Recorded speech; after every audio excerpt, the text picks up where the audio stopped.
తెలిపారు.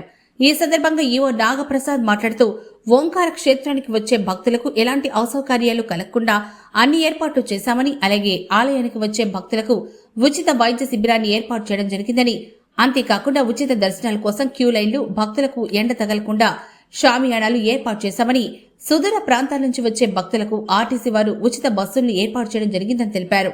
అంతేకాకుండా బండి ఆత్మకూరు పోలీసులు ఎలాంటి అవాంఛనీయ సంఘటనలు జరగకుండా ఆలయ ప్రాంగణంలో కట్టుదిట్టమైన భద్రత ఏర్పాటు చేశారని తెలిపారు. భక్తులకు ఆట విడుపు కోసం జబర్దస్త్ కార్యక్రమాలు, కోలాటాలు, చెక్క భజనలు ఏర్పాటు చేసినట్టు తెలిపారు. అలాగే ఓంకార క్షేత్రానికి వచ్చే భక్తులకు ఉచిత అన్నదాత చక్రాలను వివిధ కుల సంఘాల వారు ఏర్పాటు చేశారు. ప్రత్యేకంగా కాసిరెడ్డి నాయన అన్నదాన సంతరంలో భోజన వసతిని నిరంతరం ఏర్పాటు చేయడం జరిగిందని తెలిపారు.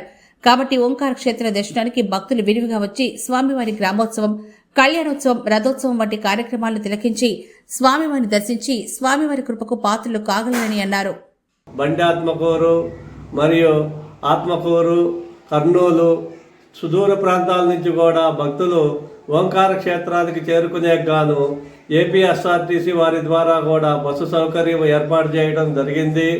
ఇక్కడ మహాశివరాత్రి బ్రహ్మోత్సవములకు 25వ తేదీన స్వామివారు బండాత్మకూరు గ్రామం నందు రాత్రివేళ గ్రామోత్సవం నిర్వహించుకొని 26వ తేదీ మహాశివరాత్రి రోజు స్వామివారు బండాత్మకూరు మీదుగా సోమయాజులపల్లి, సింగవరం గ్రామాలయందు గ్రామోత్సవం నిర్వహించుకొని ఓంకార క్షేత్రానికి చేరుకుంటారు. శివరాత్రి రోజున ఇక్కడ స్వామివారికి మహన్యాసపూర్వక ఏకవార రుద్రాభిషేకము అత్యంత వైభవంగా నిర్వహించుటకు అన్ని ఏర్పాట్లు చేయడం జరిగినది. అదే రోజు తెల్లవారుజామున శ్రీ గంగా ఉమా సమేత ఓంకార సిద్ధేశ్వర స్వామివార్ల కళ్యాణోత్సవం కూడా ఎంతో అద్భుతంగా నిర్వహించుటకు అన్ని ఏర్పాట్లు చేయడం జరిగింది. ఈ శివరాత్రి జాగరణ రోజు భక్తులకు ఆట విరుపు కొరకు ఇక్కడ జబర్దస్త్ టీముచే ఇక్కడ ఏర్పాటు చేయడం జరిగింది.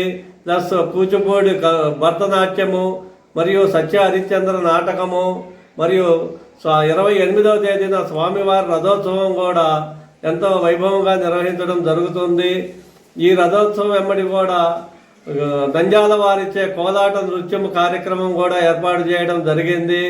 ఇక్కడ విచ్చేసే భక్తులకు కూడా ఇక్కడ పంచబొగ్గల కోనేరులో స్నానమాచరించి స్వామివారిని దర్శించుకుంటే పాపాలు తొలగిపోయి సంతానం లేని వారికి కూడా సంతాన ప్రాప్తి కూడా కలుగుతుందని ఇక్కడ భక్తుల విశ్వాసము. అందుకే భక్తులు కూడా సుదూర ప్రాంతాల నుంచి కూడా ఇక్కడికి విచ్చేసి స్వామివారి మహాశివరాత్రి బ్రహ్మోత్సవంలో పాల్గొని ఇక్కడ స్వామివారి కరుణా కటాక్షాలకు పాత్రలు అవుతూ ఉంటారు. ఇక్కడ విచ్చేసే భక్తులకు కూడా ఇక్కడ కాశిరెడ్డి నాయన మరియు ఆర్యవైశ్య సంఘము, రెడ్డివారి సత్రము మరియు బలిజ సంఘం వారు కూడా ఇక్కడ ఎంతోమంది ఇక్కడ అన్నదాన కార్యక్రమాలు కూడా వచ్చిన భక్తులకు అన్ని వసతులు కూడా ఏర్పాటు చేయడం జరిగింది.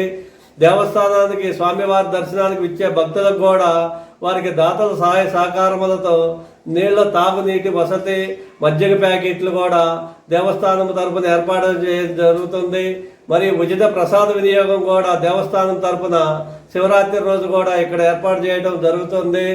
దేవస్థానం అంతయు కూడా విద్యుత్ దీప అలంకరణతో కూడా మహావైభవపేతకం కూడా అలంకరించడం జరిగింది. ఈ కార్యక్రమం విచ్చేసే భక్తులకు ఎటువంటి ఆటంకాలు కూడా ఏర్పడకుండా మన బండి ఆత్మకూరు ఎస్ఐ గారు కూడా వారి సిబ్బందితో ఇక్కడ ట్రాఫిక్ నియంత్రణ అయితేనేమి ఎటువంటి అవాంఛనీయ సంఘటనలు జరగకుండా పోలీసు వారు కూడా గట్టి బందోబస్తు ఏర్పాటు చేయడం జరిగింది.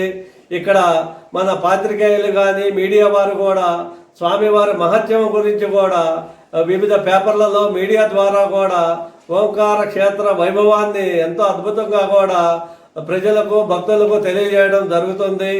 ఇక్కడ విచ్చేసి స్వామివారి బ్రహ్మోత్సవంలో పాల్గొనే 50 మంది భక్తులకు కూడా ఆ ఓంకార సిద్ధేశ్వర స్వామి వారి ఆశీస్సులు ఎల్లవేళలా ఉండాలని కోరుకుంటున్నాము. నాగప్రసాద్, కార్యనిర్వహణాధికారి.